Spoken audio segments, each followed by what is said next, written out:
Welcome back, everyone, to Everyday English Pod. Today, we are going to tackle something that, honestly, I think everyone listening has experienced. Workplace conflict. Oh, absolutely. Yeah. Yeah. And it's not always the big blowouts you see in the movies, right? Right. It can be those little simmering tensions that just drain energy and really throw a team off track. Exactly. You know those vibes when there's just like an unspoken disagreement or a personality clash that no one wants to address? Yeah, totally. Yeah. And that stuff can be so much harder to deal with than a straight up argument sometimes, Totally agree. So how do we get a grip on this? Like, how do we not just survive these conflicts, but actually, use them as an opportunity to improve things? That's the million-dollar question, isn't it? And luckily, we have some great research and practical strategies to dig into. Perfect. Let's dive in.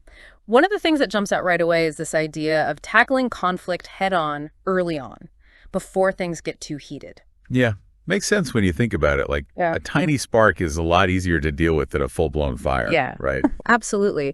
So how do we actually do that? Like, what are the practical steps for nipping those little conflicts in the bud? Well, I think it all starts with communication.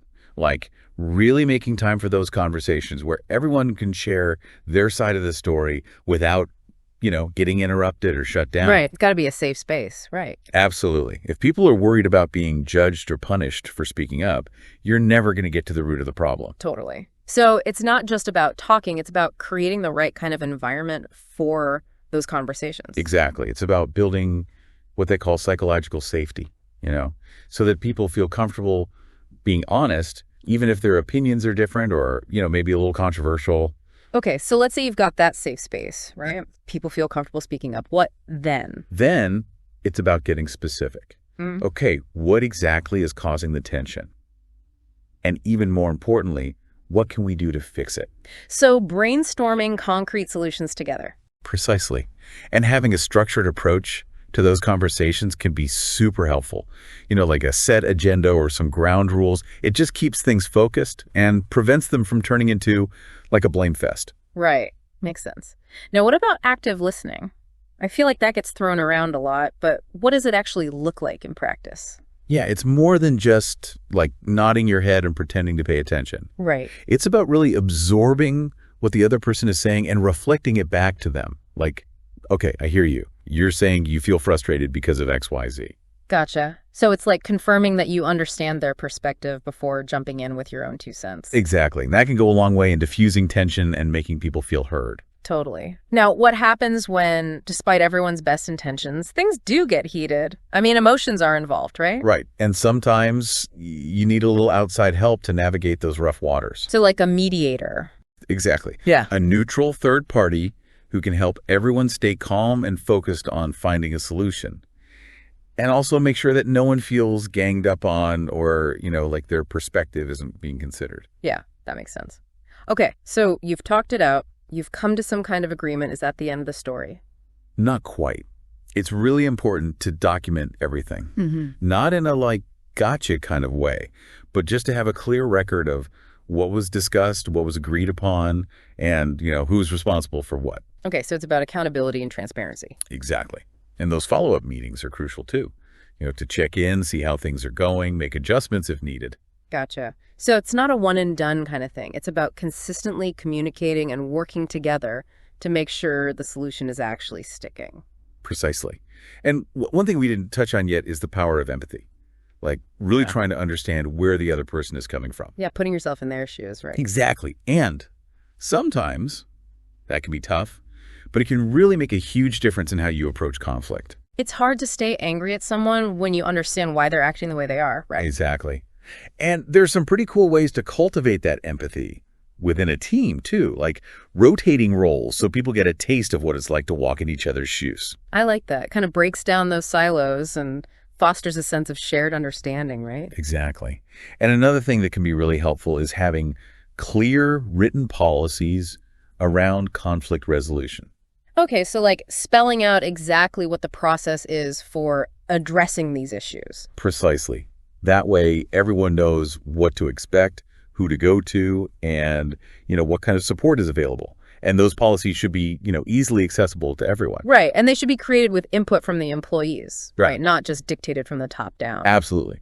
When people feel like they've had a voice in shaping those policies, they're much more likely to buy in and actually follow them. Makes sense. I also like the idea of having like conflict resolution champions or ambassadors within each department. Oh, yeah, that's a great idea. People who are trained in conflict resolution and can help their colleagues navigate those tricky situations. It's like having an internal mediator on call. Exactly. And what about training for managers specifically? I mean, they're kind of on the front lines of this stuff, right? Totally. And giving them the skills to handle tough conversations with empathy and, a focus on finding solutions can make a huge difference in the overall culture of a team. Totally. It all trickles down from the top, doesn't it? It really does. And it's also important to learn from past conflicts, like after things have calmed down, having a debriefing session to talk about what worked, what didn't, and how things could be handled better next time. So constantly refining the process, right? Exactly. And it's not all doom and gloom either. It's important to celebrate the successes too. When a team manages to resolve a conflict effectively, that's a big win, and it should be acknowledged. Right. It's a chance to boost morale and reinforce those positive behaviors, right? Exactly. It shows people that, hey, we can work through this stuff and come out stronger on the other side. I love that. Okay, so we've talked about the importance of communication, empathy, training, policies. What about the actual implementation of these solutions? Right. That's the rubber meets the road moment. You need a clear plan with timelines, responsibilities, and, a way to track progress. And communication is key throughout that whole process. Everyone needs to be kept in the loop. And sometimes you might even need to get legal advice, right? Yeah, especially if the conflict involves potential legal issues or liability. Makes sense. Okay, so it sounds like the key is to be proactive, adaptable, and, constantly learning and evolving the approach. Absolutely. Because the reality is that conflict is a natural part of any workplace. But how we choose to address it can make all the difference. Totally agree. It's not about avoiding conflict altogether. It's about having the tools and the mindset to navigate it in a healthy and productive way. Sure. Now, let's talk about another important aspect of this. Proactive communication. We've got to get ahead of these conflicts, right? Not just react after the fact. Absolutely. It's like, why wait for things to boil over when you can address those simmering tensions before they become a major issue? Right. So how do we do that? Where do we even begin? Well, I think a good starting point is to really understand what those potential triggers are. What are the things that tend to cause friction within a team or between departments? Gotcha. So identifying those patterns of misunderstanding or those recurring points of disagreement. Exactly. And that means gathering feedback from employees, and not just the vocal ones. Right. Those who are comfortable speaking up in meetings, you've got to reach out to everyone. Right? Exactly. And sometimes, the most valuable insights come from those who are usually quiet. Totally agree. So how do you actually gather that feedback in a way that makes people feel safe and heard? There are a lot of ways. You can do surveys, one-on-one interviews, small group discussions. And what about anonymous feedback? Like suggestion boxes or online platforms? That can be helpful too, especially if people are worried about repercussions for speaking up. But it's important to have some structure and moderation around those anonymous channels, Right. Otherwise, it can just turn into a venting session without any constructive solutions. Exactly. So once you've got a good understanding of the potential triggers, what then? Well, then you can start to develop targeted training programs, right? Exactly. And these programs can be tailored to the specific needs of the organization or team. But some common themes that often come up are communication skills, assertiveness training, conflict resolution techniques, and, even just building empathy and understanding between different teams. Yeah, all that good stuff. And these training programs, they should be practical, right? Not just theoretical. Absolutely. You want people to walk away with concrete tools and strategies that they can actually use in their day-to-day work. And what about role playing? I always found that to be super helpful. Oh, yeah. Role-playing is fantastic. Yeah. It gives people a chance to practice those skills in a safe, low-stakes environment. And you can really tailor the scenarios to the specific types of conflicts that tend to come up in that particular workplace. Totally. And it takes some of the fear and awkwardness out of it, right? Because you're practicing with colleagues in a controlled setting. Exactly. But it's not just about the training itself, right? You got to have follow-up and reinforcement too. Right. Otherwise, people go back to their desks and it's back to business as usual. Exactly. So, you could do things like periodic refreshers, coaching sessions, even just informal check-ins to see how people are applying what they learned. And what about the role of team building activities? I know some people roll their eyes at those, but I think they can be valuable if done right.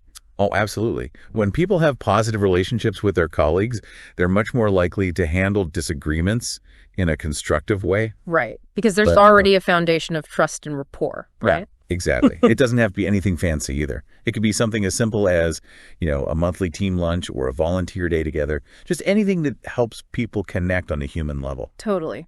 Now, one thing that really struck me is the importance of creating an inclusive environment.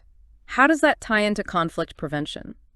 Well, when people feel safe and valued for who they are, they're more likely to speak up and share their perspectives, even if those perspectives are different. Right.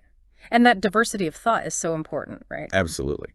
It leads to better decision-making, more creative solutions, and ultimately a more harmonious workplace. And it all starts with the leaders, right? It really does.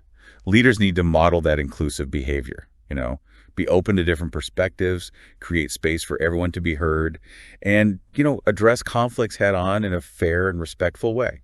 And it's not just about big formal meetings either, right? It's about those everyday interactions, those little moments where you can choose to be inclusive or exclusive.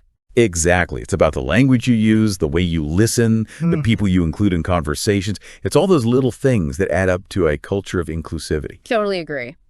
So we've talked about training, policies, inclusivity. What about clear communication expectations? I feel like that's so important, but often overlooked. Oh, absolutely. It's not always obvious to everyone what's considered appropriate or professional communication, especially in a diverse workplace. Right. So it's good to spell it out, right? Like have a written policy that everyone's aware of. Exactly. And that policy should cover things like, the use of respectful language, active listening techniques, appropriate channels for different types of communication. And what about real life examples? I think those can be so helpful, to see how these principles actually play out in real world situations.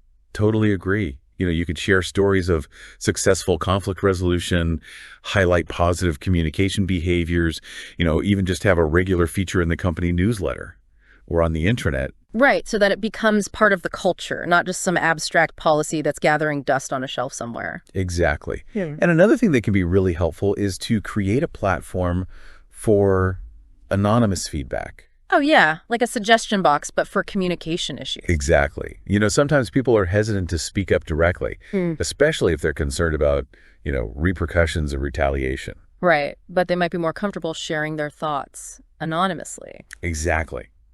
And that feedback can be incredibly valuable for identifying patterns of miscommunication or areas where the organization can improve its communication practices. Totally. Okay, so we've talked about a lot of individual strategies, but what about the role of the team as a whole? Oh, yeah, that's crucial too. Getting everyone together to brainstorm solutions, identify potential roadblocks, and, just generally create a shared understanding of what good communication looks like. So like a team huddle or a workshop dedicated to communication. Exactly. And you can even make it fun, Right. Games, activities, whatever works. Exactly. As long as it gets people thinking about communication in a positive and proactive way. Totally agree. Now, one thing we haven't touched on yet is the importance of follow-up and evaluation. How do you know if all these efforts are actually making a difference? That's a great point. You need to have a way to measure progress, right? Exactly. So are you seeing a decrease in conflict? Are people communicating more effectively? Are teams working together more smoothly? Exactly. And those metrics can come from a variety of sources. You can track the number of formal complaints or grievances, conduct surveys to gauge employee satisfaction, even just have informal check-ins with managers and team leaders to get their perspectives. And it's not just about the numbers either, right? It's about the qualitative feedback, too. Absolutely. What are people saying about the changes? Do they feel like things are improving? Are they seeing a difference in the way their colleagues are communicating? Right. It's about that overall sense of progress and positive change. Exactly. And it's an ongoing process. You've got to keep gathering feedback, refining your approach, and, just making sure that everyone's still on board. Totally agree. It's not a one-time fix. It's a continuous journey. Exactly. Okay. Shifting gears a little bit. Let's talk about data. Ooh, data. I love data. Me too. But in this context, it's about using data to get a handle on conflict before it spirals out of control, right? Exactly. It's about being proactive, Mm. using information to spot those early warning signs, and then, intervening before a small spark turns into a raging inferno. Okay, so paint me a picture. How does that actually work in practice? Well, imagine this. You've got a system in place that tracks things like, the number of complaints, the types of issues being raised, even the tone and language used in emails and internal communication channels. Okay, so you're collecting all this data about how people are interacting with each other. Exactly. And then you use that data to identify potential hotspots. Like maybe you notice that a particular team is generating a lot of complaints, or that the language used in their emails is becoming increasingly negative or aggressive. Gotcha. So it's like those early warning signals, those red flags that something's brewing. Exactly. And once you've identified those hotspots, you can then intervene proactively. So what does that intervention look like? It could be a lot of things. It could be a simple check-in with the team leader, a facilitated conversation with the team as a whole, some targeted training on communication skills, or conflict resolution. It really depends on the specific situation. Right. So it's a tailored approach based on the data you're seeing. Exactly. And it's all about being proactive, addressing those issues before they escalate and become major problems. Makes sense. Now, what about the role of the impartial facilitator? I feel like that's so crucial in these situations. Oh, absolutely. When emotions are running high, it can be really difficult for people to see clearly and communicate effectively. Right. They're stuck in their own perspective, their own version of events. Exactly. And that's where the facilitator comes in. Someone who can help everyone step back, take a deep breath, and, start to see things from a more objective perspective. So the facilitator is like a neutral referee, helping everyone play by the rules and stay focused on the goal. Precisely. And a good facilitator can also help people to understand each other's perspectives, to see things from the other person's point of view. Yeah, because that's often the root of the problem, right? Misunderstandings, lack of empathy. Exactly. So the facilitator can help to bridge that gap, to help people to communicate more effectively and find common ground. Totally. And they can also help to keep things moving forward, right? Prevent the conversation from getting bogged down or going off on tangents. Exactly. They're like the guide on the side, keeping everyone on track and making sure that the conversation is productive. I love that. Okay, so we've talked about data, facilitators. What about policies and procedures? I feel like that's another crucial piece of the puzzle. Oh, absolutely. Having clear policies and procedures around conflict resolution is essential. Right. It's like, what do you do when a conflict arises? Who do you go to? What are the steps involved? Exactly. And having those things spelled out in writing can really help to prevent things from escalating, because everyone knows what to expect and everyone's on the same page. Right. It takes the guesswork out of it. Exactly. And those policies should cover a range of situations, from minor disagreements to more serious conflicts. And they should be easily accessible to everyone. Absolutely. They could be posted on the company intranet, included in the employee handbook, even just printed out and posted in common areas. And what about training on those policies? Oh, that's essential too. You can't just assume that people will read and understand the policies on their own. Right. You've got to make it a priority, Have regular training sessions, refreshers, quizzes, whatever works. Exactly. And those training sessions can also be a great opportunity to role play different scenarios, Right. To give people a chance to practice using those policies in a safe environment. Precisely. And you can even get creative with it, Use games, simulations, real-life case studies, just anything to make it engaging and memorable. Totally agree. Okay, so we've got the data, the facilitator, the policies. What else is crucial for preventing conflict from escalating? Well, I think communication is key, open, honest, and respectful communication. Right. But that can be tough when emotions are running high, right? It definitely can. And that's why it's so important to create a culture where people feel safe to speak up, to share their concerns, and to disagree respectfully. Okay, so how do you create that kind of culture? Well, it starts with the leaders. Leaders need to model those behaviors themselves. They need to be approachable. They need to listen attentively. They need to be willing to have tough conversations. And they need to be transparent, right? Absolutely. Transparency builds trust. When people feel like they're being kept in the loop, like they know what's going on, they're less likely to feel suspicious or resentful. Totally agree. And what about feedback? I feel like that's another crucial piece of the puzzle. Oh, absolutely. Feedback is essential for growth and development, both individually and as a team. But it can be tricky, right? Yeah. Because no one likes to be criticized. It definitely can. And that's why it's so important to give feedback in a constructive way, So focus on the behavior, not the person. Exactly. And be specific, Provide concrete examples. And most importantly, focus on the positive. Right. Start with what's working well, then offer suggestions for improvement. Precisely.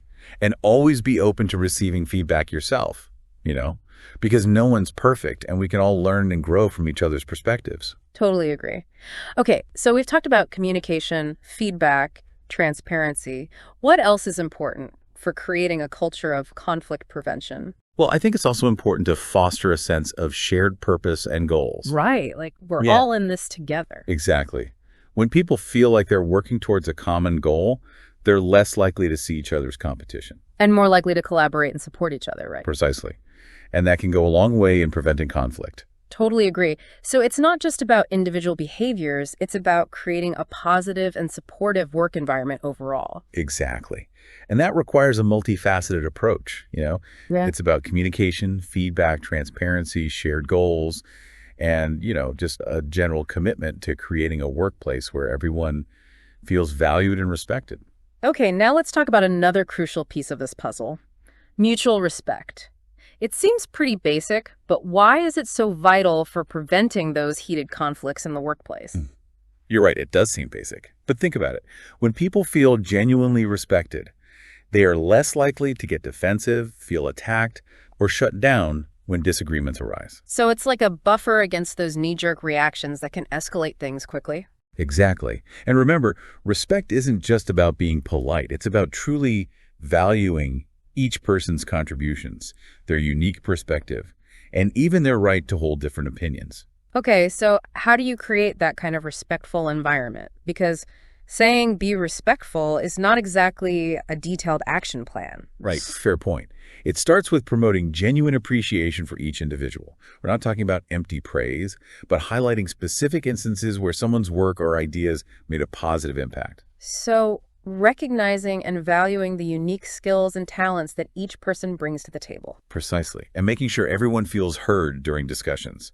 Not just the loudest voices, but also creating space for those who might be more introverted or hesitant to speak up in larger groups. Because those quieter voices often have incredibly valuable insights, right? Exactly. And it's also important to establish clear behavioral guidelines, those unspoken rules of engagement that ensure everyone feels comfortable and respected, even when things get a little intense. Makes sense. But how do you get everyone on board with those guidelines? Transparency is key.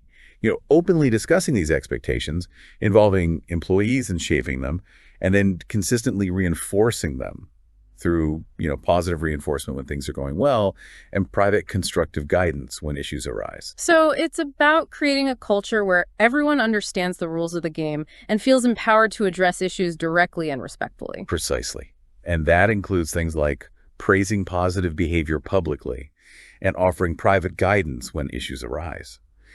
This open approach encourages a culture of transparency and discourages people from harboring hidden grievances. And what about using technology to promote that culture of appreciation? Oh, great point. Integrating peer recognition platforms can be a powerful tool. Allowing colleagues to acknowledge each other's contributions in a visible way can really boost morale and reinforce those positive behaviors. Well, it's like those little virtual pats on the back, right? Exactly. But we also have to acknowledge the elephant in the room, Yeah. The fact that conflict often arises from a lack of understanding or sensitivity to cultural differences. Oh, absolutely. And that can be especially tricky in today's diverse workplaces, right? Totally. So incorporating regular workshops on cultural sensitivity can be incredibly valuable. Providing a space for people to learn about different perspectives, challenge their own biases, and, just generally build a greater understanding of each other's backgrounds and experiences. Right, because often those conflicts aren't intentional, right? They stem from ignorance or, just a lack of awareness. Exactly. So it's about creating a culture of continuous learning where people are encouraged to ask questions, challenge assumptions, and, just generally be open to different perspectives. Makes sense. Now, I'm curious about how you shift the focus from individual wins to collaborative success. Oh, that's such an important point. Conflict resolution isn't about one person being right and the other being wrong. It's about finding a solution that works for everyone. So fostering a sense of teamwork, Right. right? Exactly. And that means creating opportunities for people to work together towards shared goals, break down those silos, encourage cross-departmental collaboration, and, just generally foster a sense of shared responsibility. I like that. And what about transparency in decision making? How does that play a role? Huge role. Mm-hmm. Because when people feel like decisions are being made fairly and transparently, they're less likely to feel resentful or suspicious, even if they don't agree with the outcome. Right. It's about feeling like you're being treated fairly, even if you don't always get your way. Exactly. And that means being open about the criteria used to make decisions, sharing the rationale behind those decisions, and, just generally being willing to answer questions and address concerns. And what about creating a platform for open dialogue, where people can voice their concerns or ask questions without fear of repercussions? That's essential too. It could be something as simple as regular town hall meetings or Q&A sessions with leadership. Or it could be more informal, like, an open door policy where people feel comfortable dropping by their manager's office to chat. Right, as long as it feels safe and accessible, right? Exactly.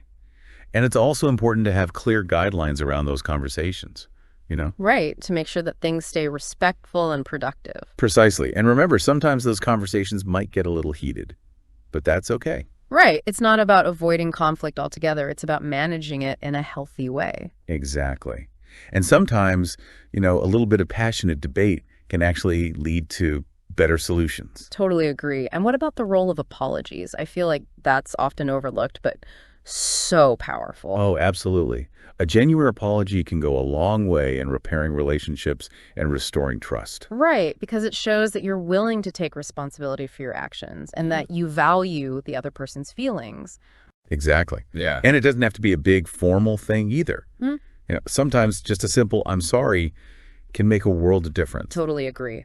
Okay, so we've talked about leadership, communication, transparency. What about training? Training is essential. You can't just expect people to magically develop these skills on their own. Right. You've got to provide them with the tools and the knowledge they need to navigate these situations effectively. Exactly. And that training should cover things like, active listening techniques, conflict resolution strategies, cultural sensitivity, and even just basic communication skills. And it should be ongoing, right? Not just a one-time thing. Absolutely. You can do refresher courses, workshops, even just informal lunch and learns, just anything to keep those skills fresh in people's minds. Makes sense. Now, I'm curious about the role of storytelling. How can you use stories to promote a culture of respect and understanding? Oh, storytelling is so powerful. It can help people to connect with each other on a human level, to see things from different perspectives, and to learn from each other's experiences. So like sharing real-life examples of successful conflict resolution. Exactly. Yeah. Or highlighting stories of individuals who have overcome challenges or demonstrated exceptional empathy or compassion. Right. Because those stories can be so inspiring and motivating, right? Absolutely. Yeah. And they can also help to create a sense of shared purpose and values, Right. Like, this is who we are. This is what we stand for. Exactly. Okay, so we've talked about a lot of different strategies for promoting mutual respect. But at the end of the day, it all comes down to individual behavior, right? It really does. Each one of us has a responsibility to treat each other with respect, regardless of our differences. And that's not always easy, right? Especially when we're stressed or under pressure. It definitely isn't. Yeah. But it's so important because respect is the foundation of a healthy and productive workplace. Totally agree. And it's something we have to work at every day. Absolutely. It's a journey, not a destination. Okay, let's switch gears a little bit and talk about something that can be a bit of a challenge, encouraging open discussion. Oh, yeah, that can be tough. Yeah. Especially when there's a lot of tension or disagreement in the air. Right, because people might be hesitant to speak up, They might be worried about saying the wrong thing or offending someone or, just generally rocking the boat. Exactly. And that's why it's so important to create a culture where people feel safe to express their opinions, even if those opinions are different or unpopular. So how do you do that? How do you create that kind of environment? Well, I think it starts with leadership. Leaders need to model that open and honest communication themselves. Right. They need to be approachable. They need to listen attentively. They need to be willing to have those tough conversations. Exactly. And they also need to make it clear that it's okay to disagree. As long as it's done respectfully. Right. Because disagreement can actually be a good thing. Right. It can.